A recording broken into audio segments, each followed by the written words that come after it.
بسم الله الرحمن الرحيم. المحاضرة النهاردة على Maternal Adaptation to Pregnancy. Maternal adaptations to pregnancy means physiologic adaptations occurring in the mother as a response to demands created by pregnancy. The aim of this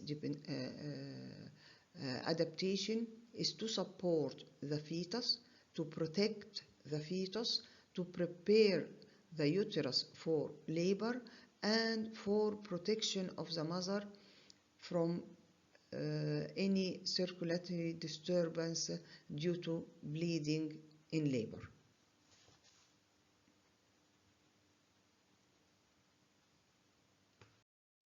Adaptations in the respiratory system occur due to mechanical factors like flaring up of the ribs and rising of the diaphragm, and occur also due to increased consumption and the need for oxygen, and also due to stimulation by the progesterone hormone. So this adaptation occurring during pregnancy is designed to optimize the maternal and fetal oxygenation.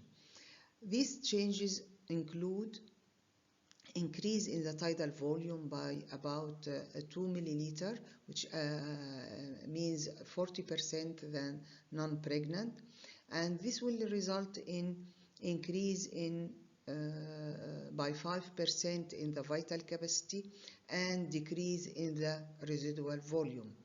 Respiratory rate doesn't change, and the end result of the changes, physiologic change and adaptation in the respiratory system is the increase in minute ventilation and the drop in the arterial carbon dioxide pressure, but the arterial oxygen pressure remain unchanged.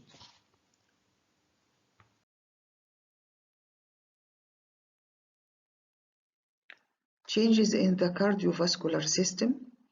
These changes include certain anatomical changes, which shifting of the heart up and to the left. Also, there is physiological changes like increase in the stroke volume, increase in the heart rate for every given load. Also, there is increase in the blood volume. The progesterone decrease, systemic vascular resistance early in pregnancy, and this will lead to decline in the blood pressure. And in response to this, cardiac output will increase by about 30 to 50%. Activation of the renin-angiotensin system will increase angiotensin II, which lead to sodium and water retention. Also, increasing in the size of the uterus as pregnancy progresses will compress the big vessel in the abdomen, especially when supine position, and this will decrease venous return and result in supine hypotension syndrome. Also, there is hematological changes. Firstly, the plasma volume is increasing by about 50 to 70%, while the RBCs, red blood cells masses, will also increase, but only by 20 to 35%. This means the appearance of the dilutional anemia, or what is known as physiological anemia of pregnancy. Also, there is a mild increase in the platelet, and by about 10% over the pregnant woman. Also increasing in the fibrinogen and factor 5 in fibrinogen, fibrin 7, 9, and 10. And this means that the pregnancy is a state of hypercoagulation, and this will resulting in more liability of the pregnant woman to thrombosis and thromboembolism.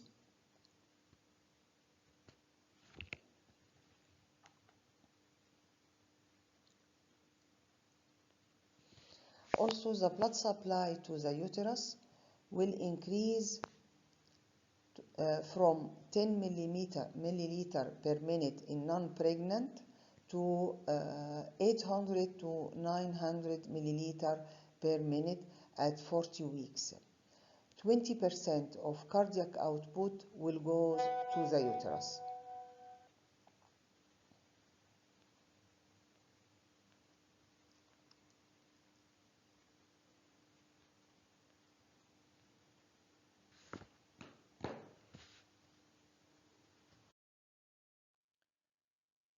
Changes in the gastrointestinal system. The most common is morning sickness. Nearly about 70% of pregnant female will suffer from the morning sickness and nausea and vomiting of pregnancy. Simple nausea and vomiting. A few number will or a few percent will suffer from the hyperemesis gravidarum. Also, pica is one of the character of the pregnancy, where the female feel severe desire to certain type of food, usually abnormal condition, abnormal material like mud or any type of abnormal material. The exact cause is not known.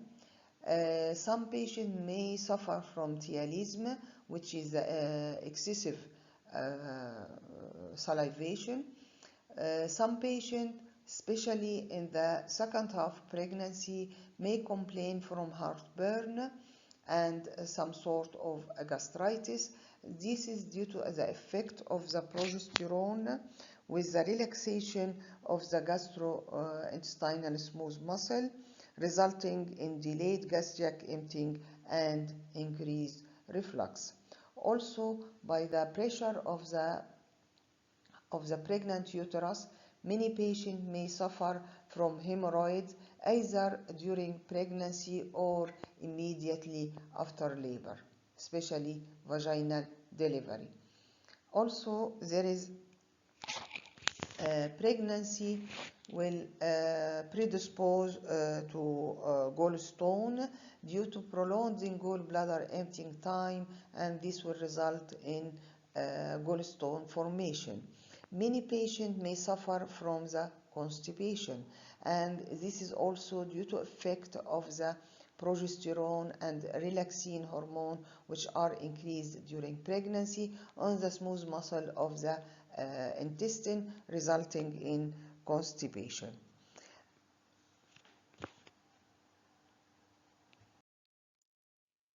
Changes in the genitourinary system.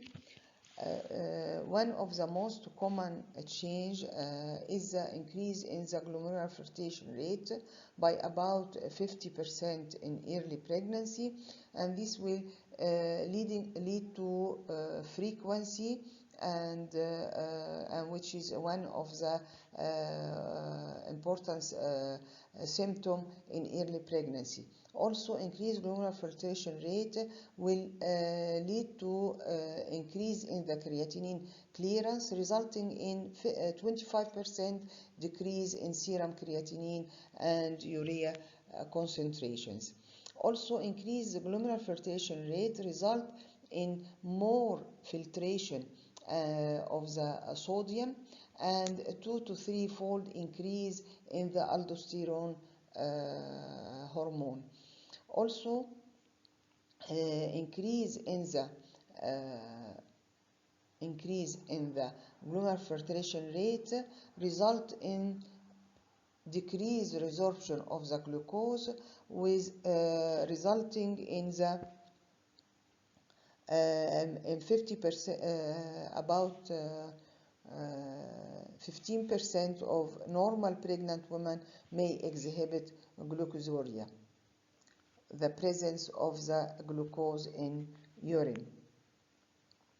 So also increase in the size of the uterus will press or compress the ureter on both sides, especially on the right side due to dextrorotation, and this results in mild back pressure, resulting in mild hydronephrosis and mild hydroureter may present in some pregnant women.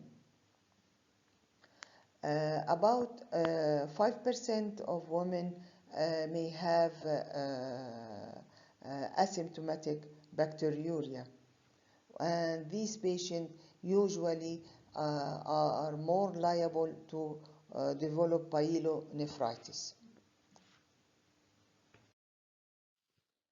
One of the most important systems which show adaptation and changes during pregnancy is the endocrine system.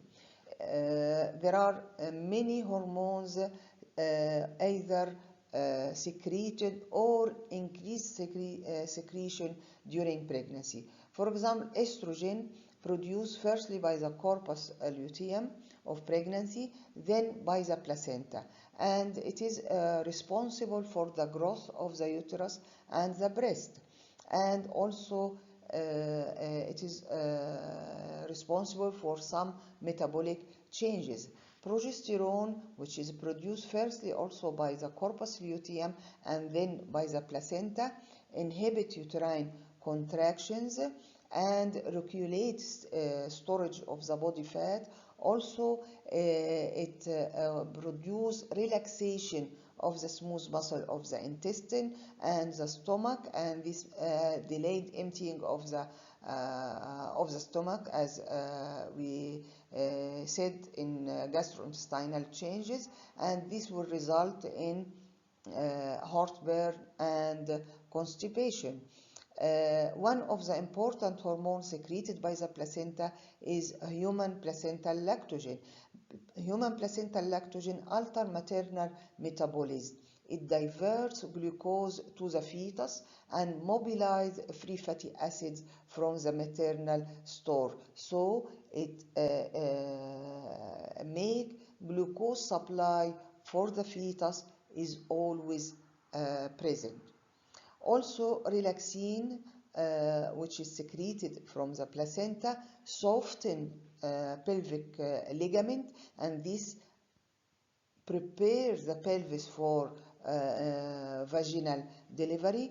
It also reduces myometrial tone and myometrial contraction.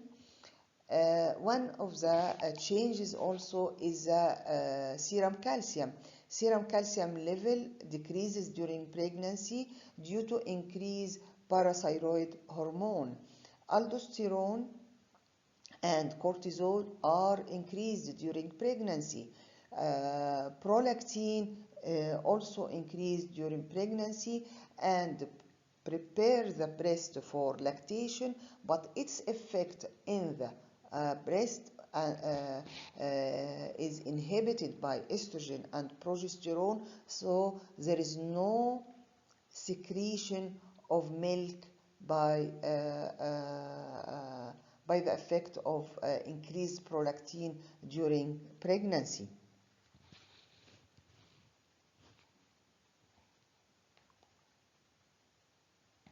Also, estrogen increases hepatic production of thyroid binding globulin, leading to increase in total thyroid hormone concentration.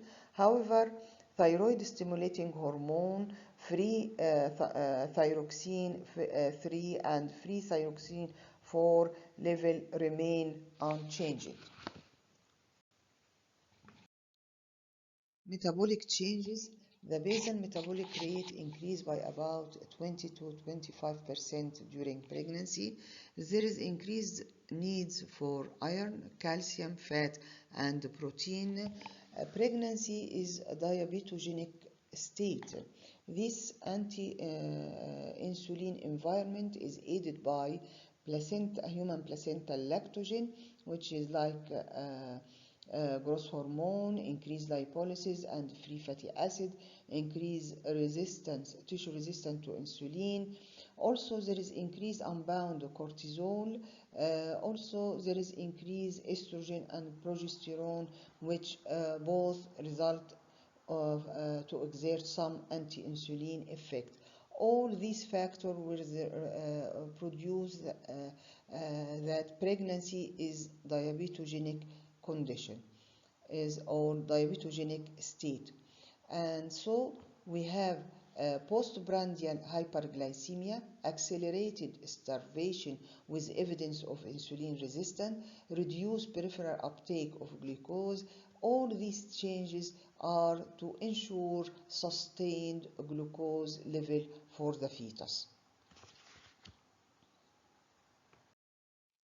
There are also changes in the immune system. Pregnancy is considered as allograft for the mother. Why? Because the genetic factor in the fetus is half from the mother and half from the fetus. So it is considered as an allograft. So to allow this pregnancy to continue, the mother must not reject this allograft, which is the fetus. How? By decreasing or depressing cellular immunity during pregnancy. Once that the cellular immunity is depressed to allow the pregnancy to continue, there is increased risk for viral infection and TB during pregnancy. What about the musculoskeletal and dermatological system changes during pregnancy? As the uterus is increasing in size, there is shifting in the posture and increased lordosis in the back of the mother, and many pregnant women complaining of lower back strain. Also, increase in the level of estrogens and melanocyte stimulating hormone will result in hyperpigmentation in the umbilicus, in the nipple, in the abdominal midline, in the face. These changes in the face, known as chloasma, in the abdominal middle line of the abdominal wall is known as linea nigra. Also, there is darkening of the areola of the breast, and maybe darkening in the around the umbilicus. Sometimes increased estrogen may lead to changes in the skin, such as spider angioma and palmar erythema.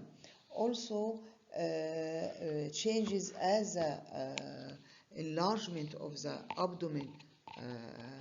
abdomen by increasing uterus. There is more stretching of the skin of the abdomen, resulting in stria gravidarum. Also, this stria gravidarum may appear in the site where there is increased size, as in the thigh or in the arm. This stria gravidarum may start as rubra, then alba.